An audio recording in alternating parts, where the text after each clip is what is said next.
Hello and welcome to the Success Secret podcast with your host Hussein Talib. I am excited to introduce you to a series of conversations with some of the most successful and inspiring individuals from various industries. My aim is to dive into the stories behind their success and explore the knowledge, strategies, habits, mindsets, and wisdom that have propelled their success. Each episode of the Success Secret podcast will feature a different guest who will share their unique journey, the challenges they faced, and the lessons they have learned along the way.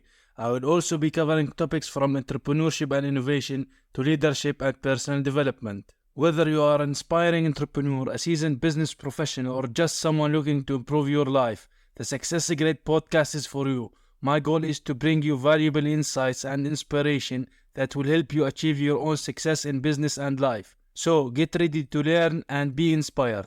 The Success Secret podcast starts now.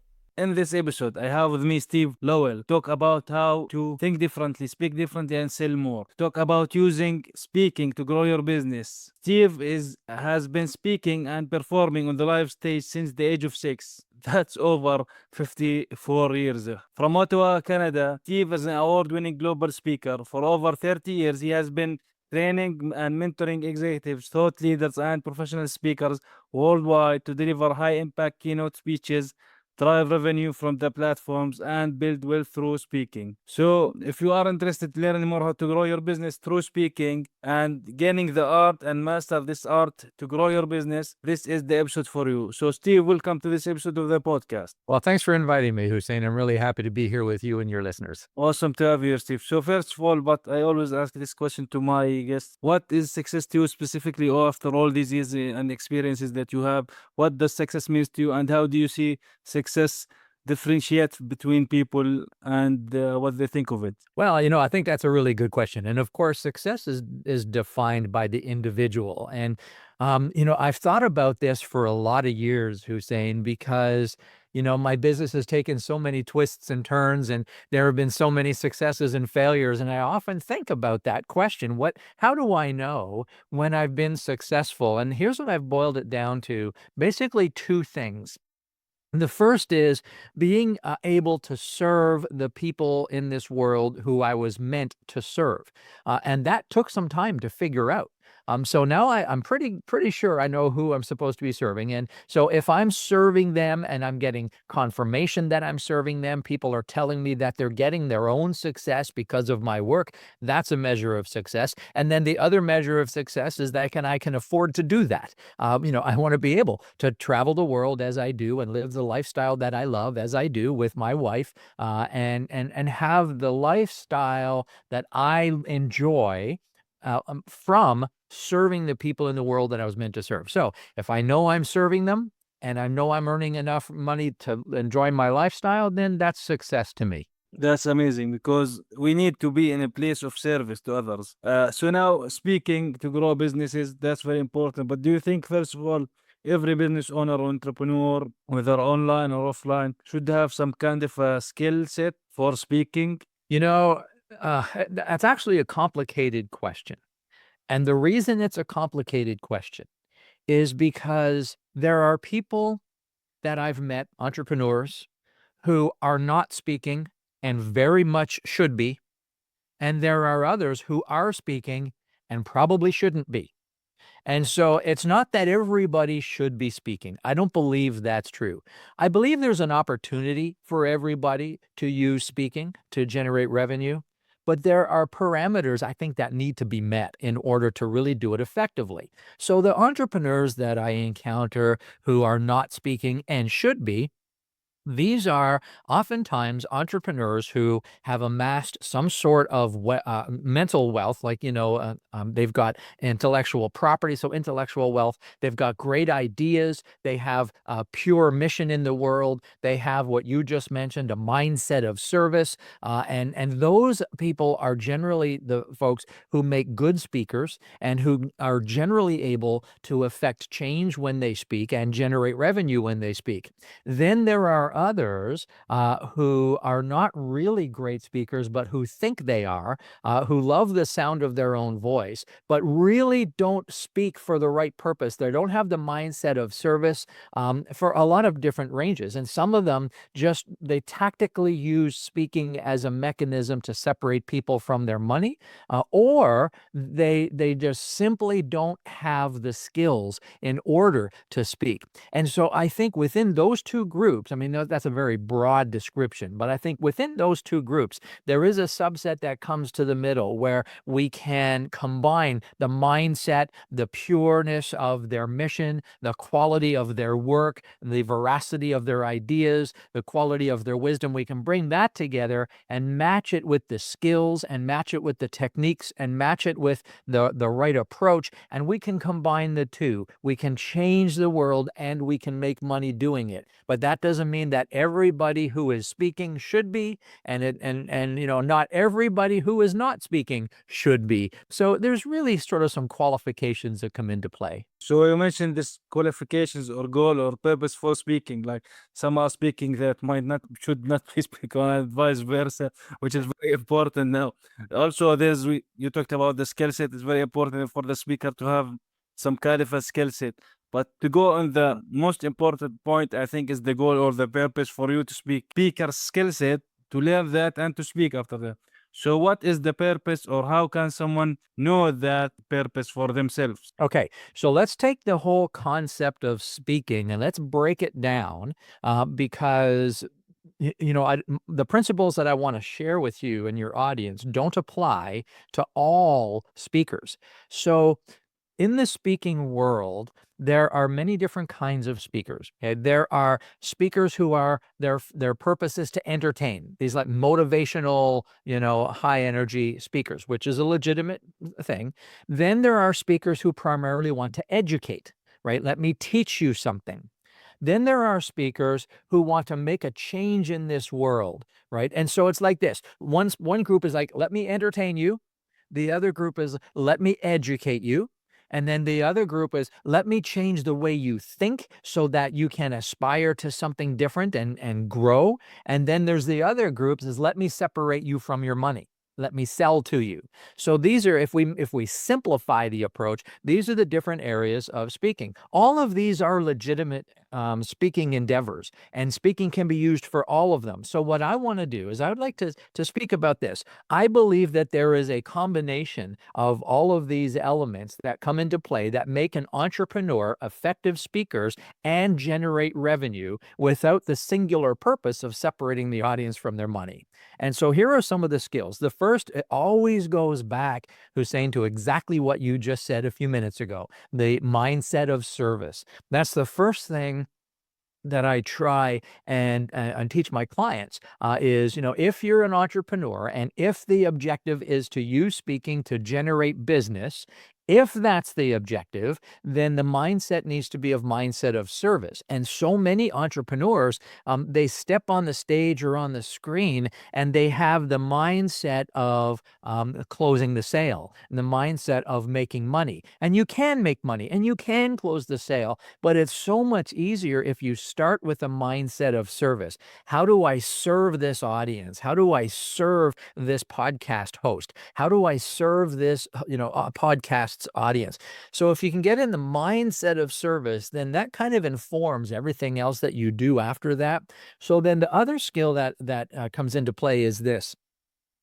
Need to understand that in order to use speaking to generate business, it's not about being a good salesperson. It's not about being slick. It's not about being smooth. It's not about being cool. Here's what it's about. Have you ever heard the old adage, who's saying that people buy from those they know, like, and trust? Have you ever heard that?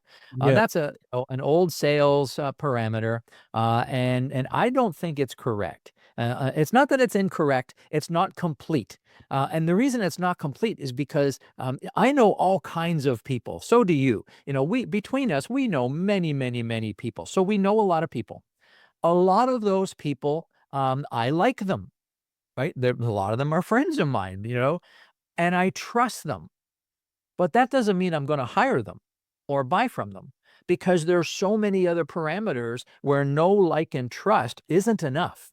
So as a speaker, as an entrepreneur who's speaking, too many have been led to believe that if your audience gets to know you, if they get to like you, and if they get to trust you, then they will hire you. And it's simply not true. Here's what has to happen. This is the next skill. After mindset of service, the audience needs to have this outcome. The audience needs to feel understood, which means if your audience is saying, watching you speak, who's saying, and the audience is thinking, oh, you know what, I know who that is. I've heard him speak before. I really like this guy. I think he's an honest guy. That doesn't mean they're going to rush and hand you their credit card. But if your audience says, you know what, he understands me. He gets me. He's speaking directly to me. Man, has he been following me around? Like, he really understands me. Your audience has to feel understood. And so when you're a speaker and you spend so much of your time trying to get your audience to understand you, you're missing a first major step. If I'm the speaker who's saying, before you care about who I am, before you even get to begin liking me or trusting me, the first thing that needs to happen is for you to feel like I understand you.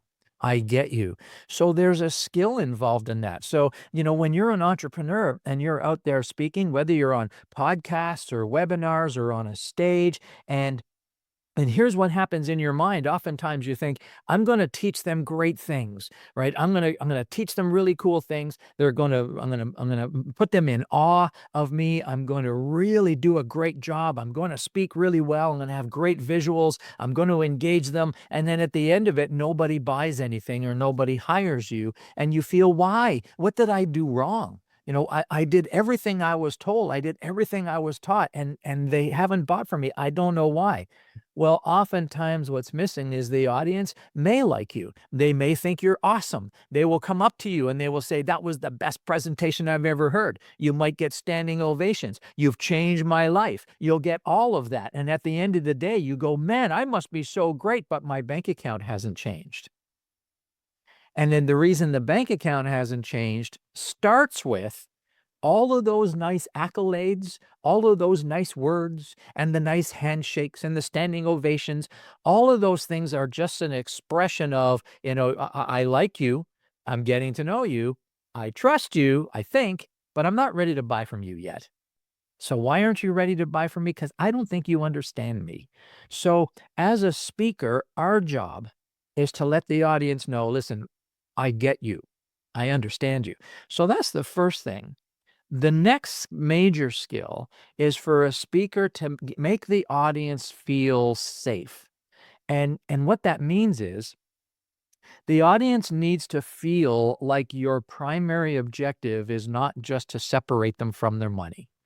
And so what happens with so many entrepreneurs, who speak, even though it may not be their intent to make the audience feel that way, it happens because the speaker will, they'll speak so much about themselves, and they'll speak so much about their unique solution, their 5 pillars to this, or their 4 secrets to that. And they'll talk about their experience, and they'll talk about their expertise, and they will play testimonials and all of these things. And all of that is really about the speaker. So the speaker thinks that I'm giving great value.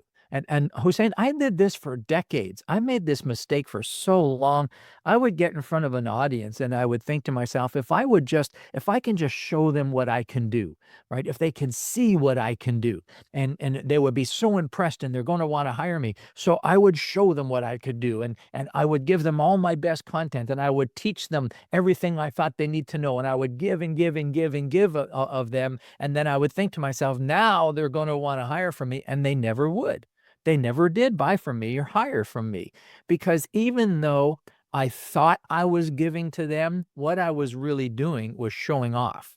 And what I was really doing was saying, hey, look at what I can do. And then the presentation becomes about me. And it took me many years to understand that that's not going to serve. That doesn't serve the audience. It doesn't serve me. So what I needed to learn was I need first the audience to understand, you know something, I'm part of you. I understand you. And my purpose here today is to actually help you.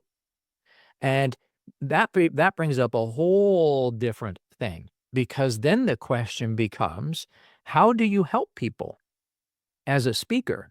And the what I've learned is this: the worst thing we can do as a speaker or an expert who speaks or an entrepreneur who speaks, the worst thing we can do is offer our audience a solution to their problem. It's the worst thing we can do. And so many speakers do that. I'm here for 30 minutes, 45 minutes. I'm going to offer you a solution to your problem. Here's why it's the worst thing. The reason it's the worst thing, Hussein, is because then the audience thinks they have everything they need to solve their problem. Then the audience goes away thinking this, okay, Hussein gave me these great tools. Hussein gave me these great ideas. So I'm going to leave. I'm going to implement those tools and implement those ideas. And then it doesn't work. You know why it doesn't work? Because they don't have your influence. They don't have your guidance. They don't have your support.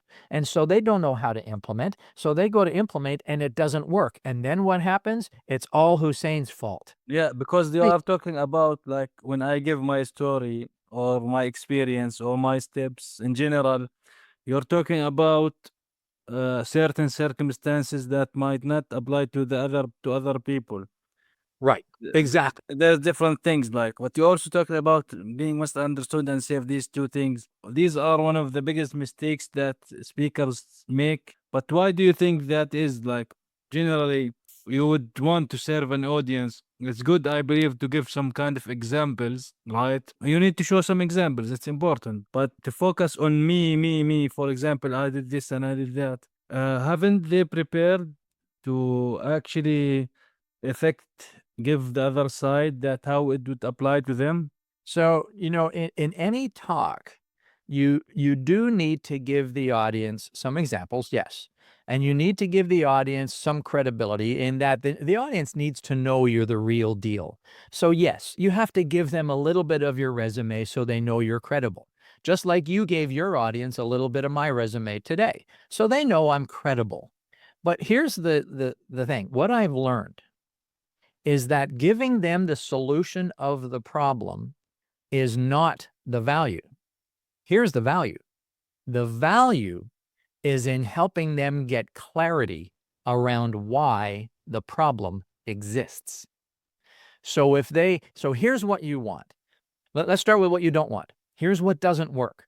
When your audience goes away and they think this, if the audience goes away after you talk and they say, that was the best talk I've ever heard. That was so exciting. I've got some great content. I got some great ideas. I can't wait to go and implement all this stuff. That is a bad outcome. That's the outcome that most speakers strive for. Here's the right outcome. This is the outcome that drives business. This is the outcome that makes them come back to you and ask for your help. You want the audience to do this. I've never thought of it like that before. Now I understand why this thing isn't working. I need to talk to that speaker. I need some help from that person. That's the outcome you want. And so the reason why so many struggle to get that outcome is because they make the same mistakes that I made for decades. And that is, I was over teaching. I was teaching people how to solve their problem, teaching people how to do this specific thing, teaching people how to do that. And they would walk away with all of these solutions, try and implement them. They weren't able to implement them. And then, of course, they blame me. Yeah. And they're not going to hire me after that. Yeah. So to get this one, you need to make people feel that they have discovered the solution themselves, maybe, or are you talking about making them realize the cause of the problem, and this will lead them and make them that you are in a credible place, that you can actually have the resolution for what they are having issues with. That's it. That's it right there. And so it's about this. It's about changing the way they think. It's about challenging their beliefs. It's about having them question that which they think they know to be true. It's about them reevaluating the nature of their condition. And it's not about having them walk away all excited because you were awesome and now they have awesome tools. That's what they pay you for, right? It's about having them walk away with a change of mind. It's a change of feeling. You see, speaking usually is not about a transference of information. Information happens, but that's not the function. The function of speaking is about a transference of emotion. You see, I want you as an audience, I want you to feel about my message the way I feel about my message. And in so doing, I also want you to be questioning that which you think you already know. Because here's what happens.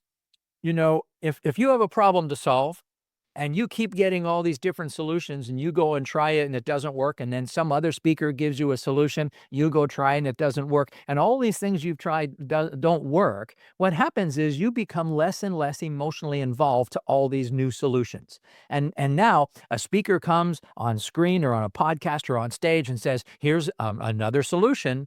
And because you've tried so many of them, you go, okay, I'll try that one and see if it works. But you are emotionally detached. And this is what happens. And you may have a little bit of excitement for a short time, but here's what the combination is. The combination is when you give an audience clarity, when they start thinking, oh, I hadn't thought of it that way, or I've never seen it that way before, or I've never considered that before.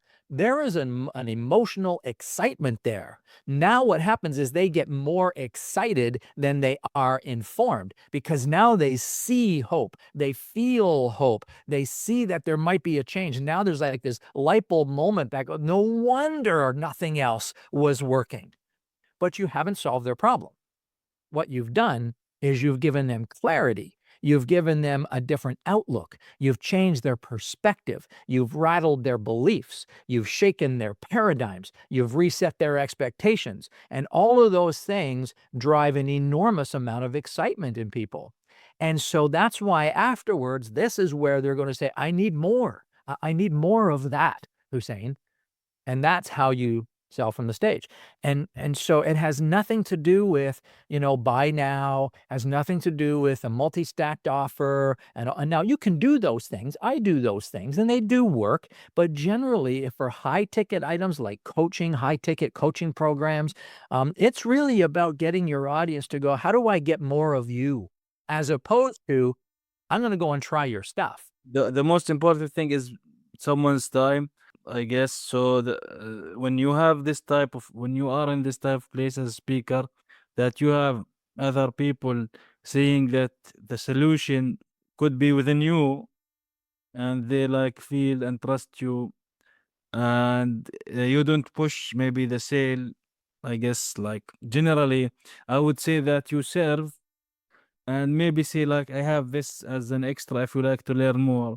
So would people after have this experience with the speaker, they themselves either recommend you to other people or like start learning more about what you do and how you affect things and what the solutions that you or resolutions that are giving. But do you think that there are some type of limitations on certain things, like for example there are different, you mentioned the way that make money, so the upsells, these kind of things, and for example in a live physical stage, or do you think that we should also only focus on a certain topic for a certain time and not start like upselling people on different things and different coaching programs? Because I have seen this type of thing, and sometimes the point of the event goes away when the upsells come into play. So do you think that's something that speakers should do or not? Yes. So the answer is it depends. So let me give you a couple of scenarios, okay? Because all of that stuff does happen and there's a place for everything. So I've spoken at many events where as a speaker, I'm not allowed to make an offer, right? But what I can do is I can rattle the beliefs of the audience so much that they come to me afterwards. And so I can do that, and that is a legitimate way to do it. And where it gets tricky is if you're being paid to speak. If somebody pays you to be on that stage, you have a duty to provide more information and provide some solutions to the problem. I don't get paid to speak anymore. I stopped doing that years ago because I can make far more money and help far more people if I waive my speaking fee and then I'm allowed to make an offer. And we can talk about that if you like and all of the dynamics around that. But I chose many years ago to get out of the paid speaking business because it's way too restrictive and it's the lowest form of being paid as a speaker in the world. And so here's the other thing. So in some events, I can speak and not make an offer, not say hire me today, but I will get business. As you said, people will come up to me, they will speak to me. I might offer a free gift. They'll get on my list. I'll market to them, and that engine will happen. But then there are other events where I'm brought to the stage and my purpose is to sell because the organizer is going to get a commission on what I sell. So I will be a little bit more assertive then. But here's the way I do it is I have one coming up actually in a very short period of time, in next week or so, where there'll be an audience there, a small audience, 100 or so people. And here's the way this will work. I'm going to go and speak for an hour. During that hour, I'm going to shake their beliefs. I'm going to disrupt their thinking. And at the end of that hour, they're not going to be thinking, wow, what a great speaker. And I got so much great content. I'm going to go and change the world. That's not what they're going to be thinking. What they're going to be thinking is, I've never seen it like that before. Now I understand why my business isn't growing. I need to talk to him. That's going to happen at the end of my talk. Then what I'm going to do is I'm going to execute a very specific set of steps, and I'm going to say, it's going to be like this, put up your hand if you think that using speaking would help you grow your business. Put your hand up like this. Lots of people are going to put up their hand. Then I'm going to say, put your hand up even higher if you think that would be easier with my help. A lot of hands are going to go up. Then what I'm going to do is I'm going to say, if your hand is up, go ahead and stand. And they will stand. And then I'll say, if you are still sitting, you can go ahead and have lunch. We'll be back in 1 hour. If you're standing, follow me into this room and I'll show you what we have in store for you. And they'll follow me into this room and I'll sit with them for the next 30 minutes, 40 minutes. I'll show them what we have in store for them. I'll show them what the program is. We'll feed them lunch while they're there. And a number of those people will sign up to our program. Now, I'm not going to do any hard selling from the stage. I'm going to give great value. Everybody in that audience is going to walk away with their beliefs rattled.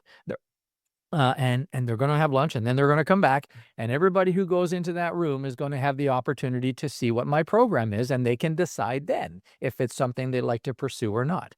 Either way, we're going to do very well at that event, and the right people are going to buy the program. And then these are the right people that will be served. So I'm not going to try and sell it to the whole room. That's a waste of time. And people hate that. I'm only going to take the people who are interested in hearing about it, and I'll take them aside and I'll talk to them there. See, that way I feel like I've given the entire room value because everybody's going to be questioning what they're doing, which is what I want.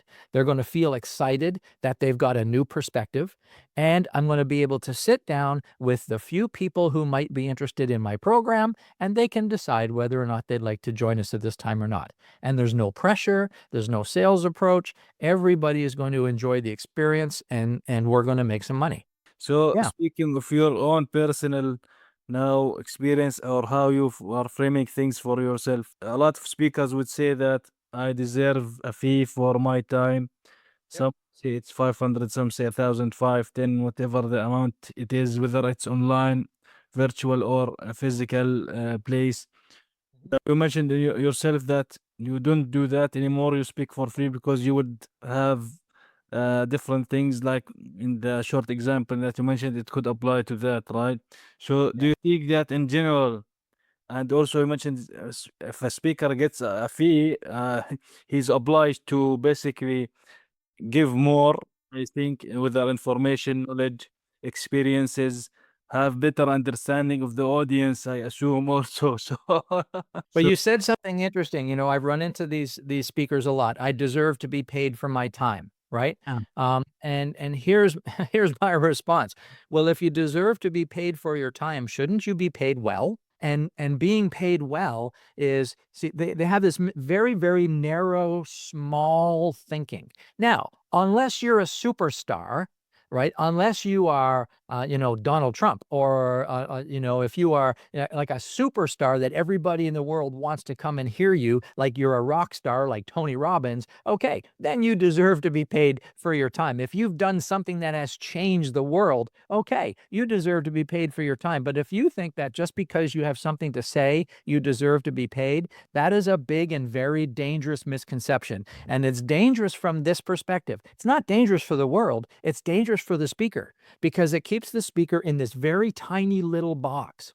And so, if you're being paid $500 or even $1,000 to go and speak at an event, you are not being paid very well as a speaker, right? Unless you're being paid 20, 25, 30, $35,000 for a 30-minute keynote or a 60-minute keynote, you are not very well paid as a speaker. And the reason is because you go and you speak, you get paid, and then you're done. And now you have to go and do another one. Then you have to go and do another one. And you don't get paid if you don't get on a stage. And remember what happened on March 20th, 2020? The world shut down. And I have colleagues in the speaking business that I've known for decades who make a living going from stage to stage to stage to stage, and that's what they do. Some of them get paid $25, $30, $40, $50,000, and every single one of them was unemployed on March 20th, 2020. Gone. Like, all of their business gone. Nothing to do tomorrow and for the next 2 years, out of work. But if you want to be paid as a speaker and you believe you deserve to be paid as a speaker, then I think that this is what I did, is I'm not doing that anymore. I'm going to be paid well, which means I'm going to speak at this event next week or in the next 2 weeks, and we're going to make 10 times more than I could earn in any speaking fee, and I'm going to change people's lives. I'm going to teach them how to do this. So they can watch me for an hour and go away, or they can watch me for an hour and join my community. So if they watch me and go away, I'm not going to make any money, or I might make a little speaker's fee. But if I can bring them into my community and say, I can teach you to do what I'm doing, then I'm changing lives. And I've made many millionaires in my program. I've made award-winning speakers in my program. Now, there's no speaker's fee that could pay me enough to reward me for that. Right. And so when I hear speakers say that, I deserve to be paid as a speaker, you're thinking too small. You're limiting yourself, you're limiting your impact, and you're letting your ego stand in the way of your progress. Yeah. And also, like, I would think that the idea of speakers, there are multiple, like, if someone wants a speaker in a certain area, and if they are not willing to pay for their time, for example, there are different speakers who could speak on the same topic. So the issue is eventually comes down to what we are talking here about, whether you pay for the speaker or not. You need to know that these speakers are actually having the audience at first in their head, like they think of their goal or purpose is to serve these people and have them achieve what they came for the conference or the event to achieve. That's the most important thing. Yes, that's correct. Yep. So Mm. if somebody is paying you to speak, your objective is to reach the outcome that that person, we call that person the economic buyer. So the person who has paid you, the economic buyer, when they pay you to speak, you are their employee, and your job is to reach the outcome that they pay you for. And I never really liked that. I mean, I did that for many years. I didn't really like it because I wanted to change people's lives. I wanted to help people do what I can do. And I couldn't do that if somebody was paying me to motivate their staff. You know, I mean, that just it just there's no heart in there. There's no soul there. There's no change. There's no impact. It's just an exchange of money for time, which is a very, very bad business model. And yet so many people, even coaches, still charge by the hour. Worst business model ever created. Why not get on a screen, get on a stage, get on some podcasts, speak at some events, and start generating revenue based on your impact, generating revenue based on the lives that you serve, based on the lives that you change. So you talked here about quickly about the coaches that charge per hour. How usually should coaches charge? And actually, funny enough, like the other day, I heard someone talk about.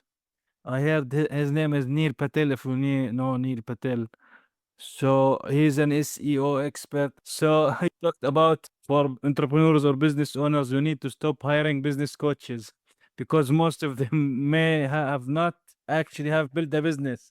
So that was funny for me. Like, yeah, but having a business is really hard and tough. It's not that easy as would be, but it takes time, effort, lot of things. And actually, I think he was like, I would say maybe 50-50, right? Like, if you would hire a business coach, you need to make sure at least he had built a business, one business at least. I don't care if it's a success or failure because he might learn something from that. But like Yeah. none, like zero businesses, that does not make any sense. If I had a business coach who charged by the hour, I wouldn't hire them. Because if the business coach charges by the hour, that tells me they don't really understand the nature of where revenue comes from. So I mean, that's a whole different discussion that we could talk about another time. But that's, it's all about knowing in your business, and this is of course true for speaking, is where is the revenue? How do you best generate the revenue and serve the most people the best way? Steve, do you have some kind of takeaway, final note for the audience to take from this episode? Yeah, I think, I have a gift for them, if that's okay. Can I give them a gift? Yeah, sure. Okay, so I'm going to gift them a copy of my first book. It's called From Stage Fright to Spotlight. And this is for anybody who's thinking about getting into speaking, but is a little bit uncomfortable, a little bit fearful, not experienced. And this book is going to give you very simple first steps to start preparing to take the screen or take the stage. And they can reach that at this link, and you can add this to the show notes. It's stevelowell.com. /free dash book. Okay, stevelowell.com /free dash book. They can grab the book there and it'll give them some really good tips on how to adjust their mindset, how to prepare, some great tips on how to be successful, some things to avoid. So I'd like your audience to have that as my gift. Awesome, awesome. Well, thank you very much, Steve, for joining me for this episode of the Success Secret podcast. I'm sure the book, The Free Gift, would be an amazing insights into things and how also experience and how to work in this field. Like, it's very important. Actually, eventually, I would say that the experiences are good to share, but also we have to put ourselves in a place of serving people and giving them clarity for what they want. And this is how things would start kicking in for people and would actually not only like and trust us, but also will hire us or get our services or products too. So thank you very much for joining me for this episode. Oh, you're very welcome. I'm glad to be here. Thanks for inviting me. I hope we can do it again.